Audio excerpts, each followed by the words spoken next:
ഇപ്പൊ നമ്മളൊരു പഴയൊരു സിനിമയിലുണ്ടല്ലോ, അതായത് ശ്രീനിവാസനും ശ്രീനിവാസനും മറ്റേ ഇയാളൊക്കെ ഉള്ള ശങ്കറൊക്കെ ഉള്ള ഒരു സിനിമയിലുണ്ട്.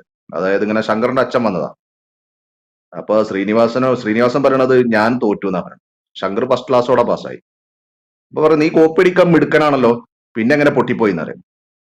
അപ്പൊ പറയും ഞാൻ കോപ്പി അടിച്ചു, മുന്നിട്ടുള്ളവന്റെ ഞാൻ കോപ്പി അടിച്ച്, ബാക്കിലുള്ളവന് എന്റെയും കോപ്പി അടിച്ച്, മുന്നിലുള്ളവനും ബാക്കിലുള്ളവനും ഫസ്റ്റ് ക്ലാസ്സോടെ പാസ്സായി. ഇപ്പൊ ശങ്കറിന്റെ അച്ഛൻ ചോദിക്കുക അപ്പൊ നീ എങ്ങനെ? അപ്പോ മുകേഷ് പറഞ്ഞെടുക്കുന്നുണ്ട്, മുന്നിലുള്ളവനും ബാക്കിലുള്ളവനും ഫിസിക്സ്, യവൻ കെമിസ്ട്രി എന്ന് പറയുന്നത്. ഇതൊരു പ്രശ്നമാണ് ശരിക്ക് ഇസ്ലാമിന് പറ്റിയത്.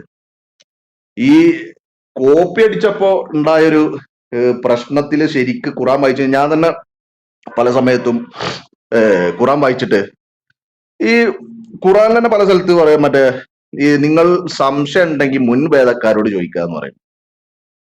അപ്പൊ ഈ മുൻഭേദക്കാരോട് ചോദിക്കുക എന്ന് പറയുമ്പോ എനിക്കിത് ഭയങ്കര ഇൻട്രസ്റ്റിംഗ് ആയിരുന്നു. ഞാൻ പ്ലസ് ടു വരെ ക്രിസ്ത്യൻ സ്കൂളിലാണ് പഠിച്ചത്. അപ്പൊ ഒരു പ്ലസ് ടു അപ്പൊ ഞാനിങ്ങനെ അവിടുത്തെ സിസ്റ്റർമാരോടും അങ്ങനെ ക്രിസ്ത്യൻ ഫ്രണ്ട്സിനോടൊക്കെ ഇങ്ങനെ ഓരോ മതപരമായ കുറെ കാര്യങ്ങളിലൊക്കെ സംസാരിക്കും. അപ്പൊ അങ്ങനെ സിസ്റ്ററൊക്കെ എന്നോട് ഇറക്ക് പറയും, ശരിക്ക് നിങ്ങളെ വിശ്വാസപ്രകാരം ജീവിച്ചിരിക്കണതാരാ? യേശു അല്ലേ? മുഹമ്മദ് നബിയൊക്കെ മരിച്ചില്ലേ, ജീവിച്ചിരിക്കുന്ന ആള് വിളിച്ചൂടെ മോനെ? ആ സമയത്ത് പറയായിരുന്നു. പിന്നെ ഈ പല സന്ദർഭങ്ങളെ കൊണ്ട് എനിക്ക് ഈ ഖുറാൻ ഇങ്ങനെ ഇതിൽ തന്നെ കൊണ്ട് ചാടിച്ച എന്റെ ഒരു ഫ്രണ്ടാണ് വിസ്ഡം ഗ്രൂപ്പ് എന്ന് പറഞ്ഞ. അന്ന് വിസ്ഡം ഗ്രൂപ്പ് ഒന്നും ഇല്ല, അവരൊരു ചെറിയൊരു ഓർഗനൈസേഷൻ ആയിരുന്നു ഈ സലഫികളെ. ജബ്ബാർ മാഷിന്റെ ഒരു ഓഡിയോ അയച്ചു തന്നിട്ട് അതിനെക്കുറിച്ച് പഠിക്കാൻ എന്നോട് പറഞ്ഞു, എന്നിട്ട് അതിനെ കൗണ്ടർ ചെയ്യണം നമുക്ക് എന്ന് പറഞ്ഞു. ഞാൻ പറഞ്ഞു ഓക്കെ ശരി, ഞാൻ ചെയ്യാം, നോക്കട്ടെ. അങ്ങനെ ഞാൻ ഈ പറഞ്ഞ പോലെ അന്ന് കാശൊക്കെ ഒപ്പിച്ച് തഫ്സീറും കാര്യമൊക്കെ വാങ്ങി ഖുറാന്റെ 2-3 പരിഭാഷയും ഒക്കെ വാങ്ങി ഇതിനെക്കുറിച്ച് ഒന്ന് പഠിച്ചു നോക്കുമ്പോൾ ഭയങ്കര കോൺട്രവേഴ്ഷ്യൽ ആയിട്ടുള്ള കാര്യം. ഇപ്പൊ അജീബായി പറഞ്ഞ പോലെ തന്നെ ചില സ്ഥലത്ത് നോക്കുമ്പോ ഈ പറഞ്ഞ ഈ യഹൂദരുടെ അല്ലെങ്കിൽ ക്രിസ്ത്യാനികളെ അവര് ശരിയായ ആൾക്കാർ തന്നെയാണ്. അതായത് ശരിയായ ക്രിസ്ത്യാനികൾക്കും യഹൂദന്മാർക്കും സ്വർഗം കിട്ടും എന്ന് പറയുന്നത്. പിന്നെ ഒരു സ്ഥലത്ത് നോക്കുമ്പോ യഹൂദന്മാരും ക്രിസ്ത്യാനികളും നശിക്കും എന്ന് പറയുന്നുണ്ട്. പിന്നെ ഒരു സ്ഥലം നോക്കുമ്പോ യഹൂദരി ക്രിസ്ത്യാനികളെയും ഇല്ലായ്മ ചെയ്യണം എന്ന് പറയുന്നുണ്ട്. അപ്പൊ ഇതൊന്നും ഒരു പിടുത്തം കിട്ടുന്നില്ല. പിന്നെ അതുപോലെ തന്നെ മെജോറിറ്റി ഈ മുസ്ലിങ്ങളായിട്ടുള്ള ആളുകൾ സത്യം പറഞ്ഞ ഖുറാൻ വായിച്ചിട്ടില്ല.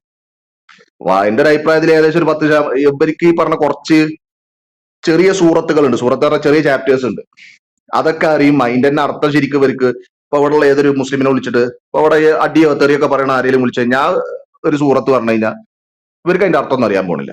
ഇവർക്ക് അറിയില്ല, ഇവർ ഇതിൽ ജനിച്ചത് കൊണ്ട് ഇതിനെ ഇങ്ങനെ ജസ്റ്റിഫൈ ചെയ്യണ ഒരു ഗതികേടിലാണ് സത്യം വരും പല ആൾക്കാരും.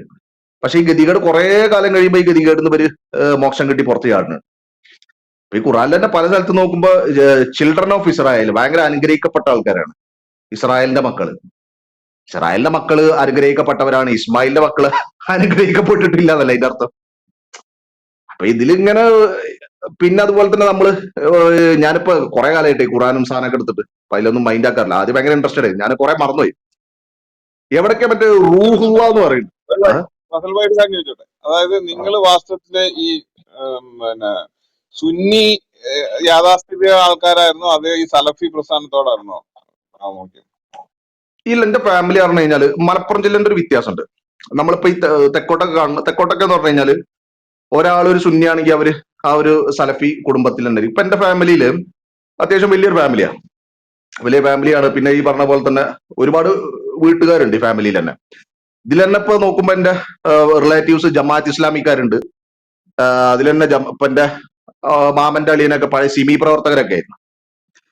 ഭയങ്കര ഹാർഡ് കോർ ഇസ്ലാമിസ്റ്റുകളുണ്ട്. പിന്നെ അതുപോലെ തന്നെ ഈ മദനിയുടെ ISSൽ പ്രവർത്തിച്ച ആൾക്കാരുണ്ട്. ഭയങ്കര AP ഉസ്താദിന്റെ ഇപ്പൊ എന്റെ ഉമ്മാന്റെ അനിയത്തിലൊക്കെ വീട്ടുകാർ ഫുള്ള് AP ഉസ്താദിന്റെ ആൾക്കാരാണ്. പിന്നെ നമ്മളെ ഫാദറിന്റെ ഏട്ടനൊക്കെ നോക്കുകയാണെങ്കിൽ അവരൊക്കെ EK സുന്നികളാണ്. പിന്നെ ഇതുപോലെ തന്നെ സലഫികളുണ്ട്. സലഫി ഈ മറ്റേ KNM എന്ന് പറഞ്ഞ ഈ സംഘടനയുമായി ഒക്കെ ബന്ധപ്പെട്ട്. അപ്പൊ ഇത് വലിയ ഫാമിലി ആയതുകൊണ്ട് കുറെ വിഭാഗം ആൾക്കാരുണ്ട്. എന്റെ ഫാദർ ഒരു കമ്മ്യൂണിസ്റ്റുകാരനാണ്. പിന്നെ നല്ലൊരു ചർച്ച പോട്ടെ, മുഹമ്മദ് കരീം പോട്ടെ. അപ്പോ എല്ലാതരം ആൾക്കാരും. പക്ഷെ എന്റെ ഫാദർ ഒരു കമ്മ്യൂണിസ്റ്റുകാരനാണ്. ഒരു ഈ മതങ്ങളൊക്കെ വിമർശിക്കണ കുറച്ചും കൂടെ ഒക്കെ എന്താ എല്ലാ സംഭവങ്ങളിൽ നിന്ന് വിമർശിക്കണ ഒരു ഇതായിരുന്നു. ആ ഒരു ഫ്രീഡം ആണ് ശരിക്കും എനിക്കും ഇങ്ങനെ കിട്ടിയത്. പിന്നെ ഞാന് ഇപ്പൊ എന്റെ മദർ നോക്കുകയാണെങ്കിൽ മദർ ഒരു വിശ്വാസിയാണ്. എന്നാ ഖുറാനെ കുറിച്ചിട്ട് കംപ്ലീറ്റ് അറിയൊന്നുമില്ല. എന്നാ 5 നേരം നിസ്കരിക്കും, ഈ നോമ്പ് നോക്കും. പക്ഷെ ഇതൊന്നും എന്റെ ഫാദർ ചെയ്യാറില്ല ഈ സംഭവങ്ങൾ. മൂപ്പര് ഈ പറഞ്ഞതുപോലെ തന്നെ ഈ പണ്ട് ഈ ഗൾഫിലൊക്കെ ഒരു സെക്കൻഡ് ജനറേഷൻ ഗൾഫിൽ പോയ ആളിപ്പെട്ടാണ്. പിന്നെ ആളൊരു കമ്മ്യൂണിസ്റ്റുകാരനാണ്. അത്തരം മറ്റേ വിശ്വാസങ്ങളൊന്നുമില്ല. എന്നാൽ എല്ലാരെയൊക്കെ ഒരുമിച്ച് ഒരു ഇൻക്ലൂസീവ് ആയിട്ട് പോകണം എന്നുള്ളൊരു ഇതുള്ളൊരു വ്യക്തിയായി. അപ്പൊ അങ്ങനെയൊന്നും പറയാൻ കഴിയില്ല. ഫാമിലിയിൽ എല്ലാവരും ഉണ്ട്. ഒരുപാട് ഇപ്പൊ എന്റെ നാട്ടിൽ തന്നെ ഞങ്ങളൊരു ഫാമിലി തന്നെ ഏകദേശം ഒരു 10-30 വീട് തന്നെ ഉണ്ടാവും. 30ന്റെ മേലെ ഉണ്ടാവും ചിലപ്പോൾ. പലരും പല ടീമാണ് അജീബ് ഭായി. നമുക്ക് എന്റെ ഫാദറെ നോക്കുകയാണെങ്കിൽ ഒരു കമ്മ്യൂണിസ്റ്റുകാരനാണ്. വേറെ പലരും പല ടീമാണ്. അപ്പൊ ഈ ഖുറാന്റെ ഒരു കാര്യം പറയപ്പോ ഇതിൽ പല സ്ഥലത്തും നോക്കുമ്പോൾ ഭയങ്കര കോൺട്രവേഴ്ഷ്യൽ ആയിട്ടുള്ള കാര്യങ്ങളാണ്. ഒരു സ്ഥലത്ത് നോക്കുന്ന സമയത്ത് ഇസ്ലാം അല്ലെങ്കിൽ മുഹമ്മദ് ഈ പറഞ്ഞ ക്രിസ്ത്യാനിറ്റിനെയും യഹൂദ മതത്തിനെയും ഒക്കെ അങ്ങ് പൊക്കി അടിക്കും. ഇപ്പൊ ഈ നാട്ടിലുള്ള മുസ്ലിങ്ങളോട് തന്നെ നിങ്ങളൊന്ന് ചോദിച്ചു നോക്ക്. ഇവർക്ക് അറിയില്ല ഈ മൂസാ നബി എന്ന് പറയും. ഈ പൊട്ടന്മാർക്ക് അറിയില്ല ഈ മൂസ എന്ന് പറഞ്ഞ യഹൂദനായിരുന്നു എന്നുള്ളത്. സത്യം ഒന്നും അറിയില്ല കേട്ടോ. ഞാൻ പല ആൾക്കാരോട് ഇങ്ങനെ സംസാരിക്കുമ്പോ ഇവർക്ക് ഭയങ്കര വെറുപ്പ ഈ ജൂതന്മാരോട്. ജൂതന്മാര് വൃത്തികെട്ടവര്, ജൂതന്മാർ അങ്ങനെ ചെയ്യണം. അപ്പൊ ഇവരോട് മൂസാ നബി ജൂതനല്ലേ, മോസസ്? ഇയാള് മുസ്ലിമാണ്. അപ്പൊ ഇവർക്ക് ഒന്നാമത് ഈ സാധനത്തിനെ കുറിച്ചിട്ടുള്ള കറക്റ്റ് ഐഡിയ അല്ല മെജോറിറ്റി മുസ്ലിം. അപ്പൊ ഇവരൊരു ജസ്റ്റ് കുറച്ച് പറഞ്ഞ് ഈ പറഞ്ഞ മദ്രസകളിൽ ജസ്റ്റ് ഒന്ന് പറഞ്ഞു കൊടുത്ത് അങ്ങോട്ട് ഉണ്ടാക്കിയ ഒരു പ്രൊഡക്റ്റ് ആണ്. ഇവരെ വിചാരം എന്താ പറഞ്ഞാൽ ഈസാ നബി ഒക്കെ മുസ്ലിമാണെന്നാ. അപ്പൊ ഇത് ഇവരൊരു തെറ്റിദ്ധാരണയാണ്. പിന്നെ ഇവര് ഖുറാൻ വായിച്ചാൽ തന്നെ ഖുറാന്റെ ചില ബനി സ്ഥലത്ത് എന്താ എന്നുള്ളത് അവർക്ക് അറിയാവുന്നതാണ്. ബനി ഇസ്രായേൽ എന്നുള്ള കൺസെപ്റ്റ് അറിയാലോ അല്ലെ? അത് അവർക്ക് അറിയാവുന്നതാണ്. അത് പറയും. ഇതൊന്നും ഇതിനൊക്കെ അറിയില്ല. ഞാൻ പറയട്ടെ, മെജോറിറ്റി ഇപ്പൊ മലപ്പുറം ജില്ലയിലാണ്. ഇപ്പൊ എന്റെ കസിൻസിനോടൊക്കെ ചോദിക്കുമ്പോ ഇവർക്ക് ഈ ബാനു ഇസ്രായേൽ ഈ സാധനം ഒന്നും അറിയില്ല. ഈ ഖുറാന്റെ ഉള്ളിൽ ഇങ്ങനെ ഇസ്രായേലിന്ന് സത്യം പറഞ്ഞു കഴിഞ്ഞാൽ ഞാനാണ് നമ്മളൊക്കെ ഇങ്ങനെ ചെറുപ്പത്തിലൊക്കെ ഈ ഖുറാനൊക്കെ ഓതും. അപ്പൊ കത്തം തീർക്കുക എന്നൊക്കെ പറയും. കത്തം എന്ന് പറഞ്ഞാൽ ഫസ്റ്റ് മുതൽ ലാസ്റ്റ് വരെ. നമുക്ക് അറബിയുടെ ഒരു അർത്ഥം അറിയില്ല, ഒരു പുണ്ണാക്കും അറിയില്ല. നമ്മൾ ഹിന്ദി അറിയാണ്ട് ഹിന്ദി പാട്ട് പാടുമല്ലോ, അതേപോലെ നമ്മൾ ഇങ്ങനെ ഈ അറബിയിൽ എന്തൊക്കെയോ ഇങ്ങനെ ഓതും. അപ്പൊ ചെറുപ്പത്തില് നമ്മളൊക്കെ മറ്റേ ഉമ്മക്ക് എന്നോട് പറയും മറ്റേ ഈ നോമ്പ് മാസത്തില് കത്തം തീർത്ത പറയും. എന്റെ ഫാദർ അതിനെ കളിയാക്കും. പക്ഷെ ഉമ്മ പറയും അത് തീർക്ക്, പുണ്യം കിട്ടും എന്നൊക്കെ പറയും. അപ്പൊ ഞാന് ഈ ഫാത്തിയ മുതൽ അവസാനം ഈ സൂറത്തു നാസ് വരെ കംപ്ലീറ്റ് ഓതി തീർക്കും. ഇതിന്റെ ഇടയിൽ ഇങ്ങനെ ഇസ്രായേൽ എന്നൊക്കെ വരും. എന്ത് ഇസ്രായേൽ? എന്നിട്ട് അപ്പുറത്ത് പോയിട്ട് ഇസ്രായേൽ പറഞ്ഞ വൃത്തികെട്ടന്മാർ. അപ്പൊ ഇതിന്റെ ഉള്ളില് സത്യം പറഞ്ഞ ഈ കണ്ടന്റോ ഈ സാധനം എന്ന് അറിയാണ്ട് നമ്മള് ഇപ്പൊ നമുക്ക് ഹിന്ദി പാട്ട് കുറെ കേട്ട് നമ്മളിങ്ങനെ പാടില്ല, ഇതിന്റെ അർത്ഥം അറിഞ്ഞിട്ടോ. അതേപോലെ സാധനം ഇങ്ങനെ പാടുന്നല്ലാണ്ട് പിന്നെ നമ്മൾ ഇതിനെ കുറിച്ചിട്ട് പഠിക്കണ സമയത്ത് ചില സമയത്തൊക്കെ എനിക്ക് ഭയങ്കര നമ്മൾ ഈ ഇത് തുझे देखा तो ये जानासनम അല്ലേ? ആ തുझे देखा तो അതെ ये जानासनम ജാന प्यार होता ആർക്കാണ് है दीवानासनम.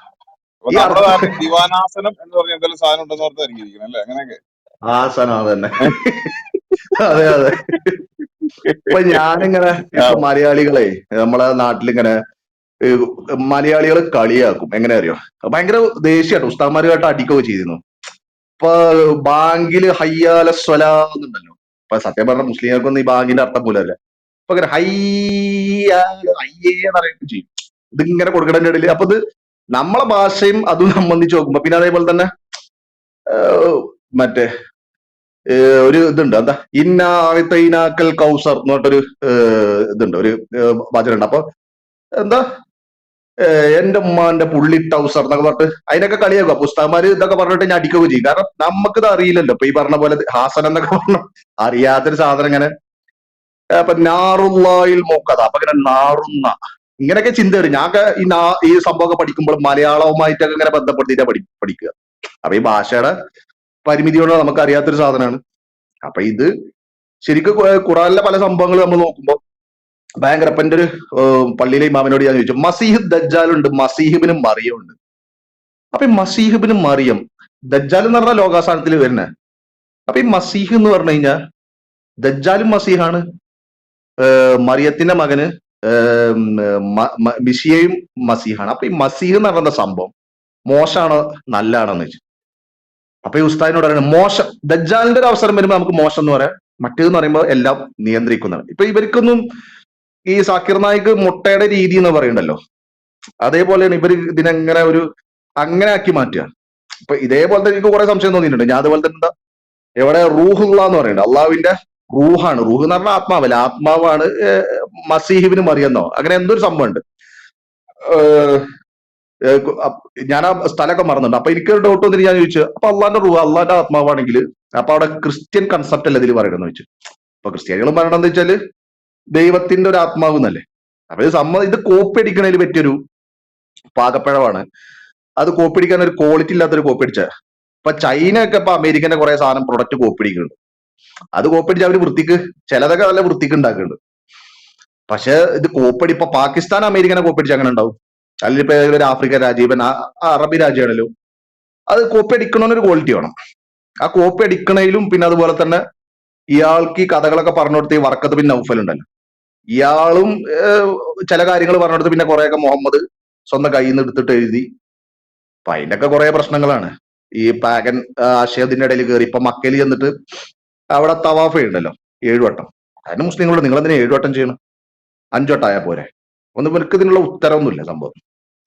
അപ്പൊ ഇതിന്റെ ധർമ്മസങ്കടം എന്ന് പറഞ്ഞു കഴിഞ്ഞാൽ ഇവർക്ക് ക്രിസ്ത്യാനിറ്റിനെ തള്ളിക്കളയാനും കഴിയില്ല, മറ്റേ ജൂതായുസത്തിന് തള്ളിക്കളയാനും കഴിയില്ല. ഈ ഗ്രന്ഥങ്ങൾ തെറ്റാണെന്നും പറയാൻ കഴിയില്ല. ഇത് തെറ്റാണെന്നുണ്ടെങ്കിൽ ശരിക്കുള്ളത് എവിടെയെന്ന് വെച്ചാൽ ഇവർ അന്തം വിട്ടു പോകും. അപ്പൊ അങ്ങനെ കുറെ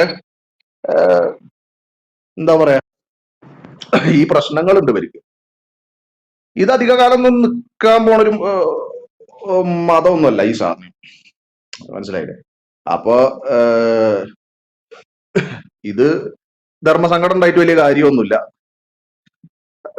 എന്റെ ഒരു അഭിപ്രായത്തില് അറേബ്യയിലൊക്കെ ഇസ്ലാമൊക്കെ ആൾക്കാർ ഒഴിവാക്കാൻ തുടങ്ങിയിട്ടുണ്ട്. അവർ കുറച്ചും കൂടിയൊക്കെ മോഡേണിറ്റിയിലൊക്കെ വരുമ്പോൾ ഇത്തരം നിയമങ്ങളൊക്കെ അവർ ഒഴിവാക്കിയിട്ട് സ്ഥാനത്ത് നിന്ന് അവർ പോകും. അല്ലാണ്ട് ഈ ധർമ്മസങ്കടത്തിനുള്ള ഒരു പരിഹാരമില്ല. പരിഹാരമായിട്ട് അവർ ഈ പറഞ്ഞ ഖുറാനൊക്കെ വായിച്ചു കഴിഞ്ഞാൽ അവർ ഈ മതം വിട്ടു പോകും. മതം വിട്ട് പോകും, അല്ലെങ്കിൽ അവന് പൊട്ടിത്തെറിക്കാൻ പോകും.